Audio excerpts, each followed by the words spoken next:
Cannes. Et à Cannes. Que vous avez placé sur la carte exactement au bon endroit.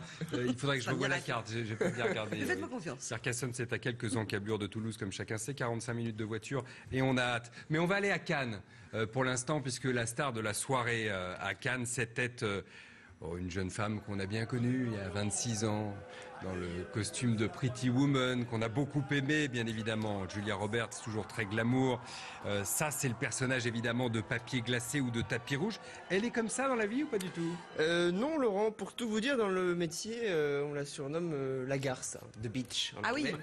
Oui, tout à fait. Ça commence par les journalistes, qu'elle déteste. Si vous n'êtes pas fichu de poser des questions en anglais correct, je ne vois pas ce que vous faites là. Voilà ce qu'elle dit souvent aux étrangers, asiatiques, finlandais, hollandais, car elles ont le malheur d'avoir un accent en anglais. Alors, sur les tournages, ça n'est pas mieux.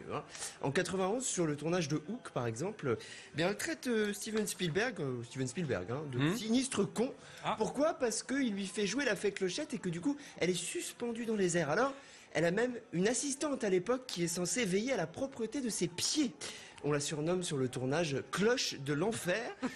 Après une semaine avec elle, la moitié du tournage a envie de l'équipe du film, a envie de démissionner. Ça se passe souvent comme ça, je vous parle même pas de ces passages dans les palaces où là, le personnel pourtant habitué aux stars finit en général en pleurs. Bon alors bravo, en moins d'une minute, vous avez déjà cassé le mythe. Elle a toujours été comme ça, Valentin? Non, à vrai dire, son pétage de plomb date de 1990 et du succès de Pretty Woman.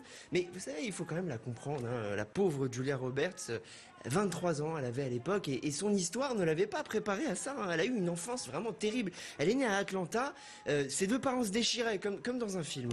Son père est parti quand elle avait 4 ans, et puis alors il est mort 5 ans plus tard. Voilà, donc évidemment. Roberts contre Roberts. Exactement. Elle en a gardé une blessure éternelle, des émotions à fleur de peau, et puis un besoin de reconnaissance énorme. Alors elle est montée à New York, et là, ça a été dur, Elle a survécu en faisant vendeuse chez McDo. Je sais pas si vous imaginez, Julia Roberts, vendeuse chez McDo, mannequin vaguement aussi. Et puis, elle a harcelé son grand frère pour pouvoir faire des castings. Alors, c'est presque par hasard qu'elle s'est retrouvée sur Pretty Woman parce que Michelle Pfeiffer, Meg Ryan, personne ne voulait faire ce film. Et puis, ça a été l'énorme succès qu'on connaît sans rien connaître de ce monde-là, sans avoir pris de cours de théâtre. Elle s'est retrouvée à être payée 300 000 euros dans Pretty Woman. Bon, 10 ans après, vous imaginez pourquoi elle est devenue un peu zinzin. Elle a gagné 20 millions d'euros sur Erin Brockovich, l'actrice la mieux payée d'Hollywood, quoi. Est-ce qu'au moins sa vie sentimentale est un tout petit peu romantique? On cherchait quelque chose par là. Elle est un petit peu mouvementée, Laurent. C'est-à-dire que pour vous donner une idée, à chaque film, un homme. Voilà. Donc, j'ai pas compté le nombre de films. Mais... je connais des hommes qui font pareil avec les femmes. Ah, mais c'est pas un problème. Je dis pas le. Oui, bon, oui. Non, voilà.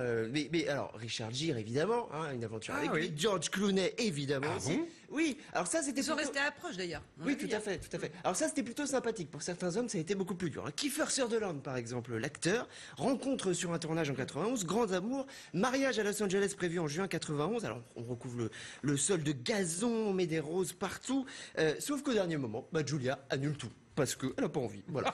Donc, les 500 invités, la presse, les cadeaux, faut tout renvoyer. Ça coûte 500 000 $. Et alors, le pire, c'est qu'en plus, elle se console dans les bras de Jason, qui est le meilleur ami de son potentiel futur mari, qui n'est donc plus son mari. Alors, aujourd'hui, je vous rassure, elle est enfin heureuse et posée. Elle a 3 enfants. Oui, alors, avec un caméraman qui s'appelle Daniel, rencontré sur un film de Brad Pitt en 2001. Simplement, évidemment, ça a été compliqué, comme d'habitude avec elle, alors parce qu'il était marié à l'époque. Donc, qu'est-ce qu'elle a fait? Elle a mis un t-shirt Allow Vera. Ça veut dire Vera autorise cette relation, voilà, tout simplement. Et puis elle a proposé. Vera, c'était la femme du caméraman. Julia avait un t-shirt Allo Vera. Et puis alors surtout, encore mieux, elle a proposé 400 000 $ à Vera pour qu'elle lâche son mari. C'est elle qui paye les prestations compensatoires. Je trouve ça génial. Attendez. Elle est moderne. Ce qu'elle a fini par faire. Donc aujourd'hui, ils ont eu 3 jumeaux, Hazel, Finaeus et Henri. Ils ont eu aussi 7 chiens. Vous voyez comme quoi les contes de fées existent, même pour les sorcières. 3 jumeaux, vous avez dit, ou non, pardon, excusez-moi. Non, 2 jumeaux. 2 jumeaux et un autre. Par deux. Non, pas des 2 jumeaux et un troisième. Parce qu'elle a aussi des animaux, c'est compliqué. Oui. Bon, non, mais faites la différence entre les chiens et les enfants une bonne fois. Vous avez fait la même chose avec Griezmann hier matin. Oui, ce serait mieux. Donc elle a 3 enfants. Oui, 3 enfants et dont 7 2 chiens. jumeaux. D'accord. Et dont 2 jumeaux. Donc des jumeaux. Voilà. Très bien. Et 7 chiens. Et 7 chiens. Donc des jumeaux aussi? Non, mais non, des Le 7 compte est bon. couplets. Enfin, allez. Voilà. Elle est heureuse. C'était le mythe Julia Roberts. Roberts brisé en éclats. C'est terrible. Et aux éclats de rire aussi. Par Valentin Spitz comme tous les matins. La météo est assurée.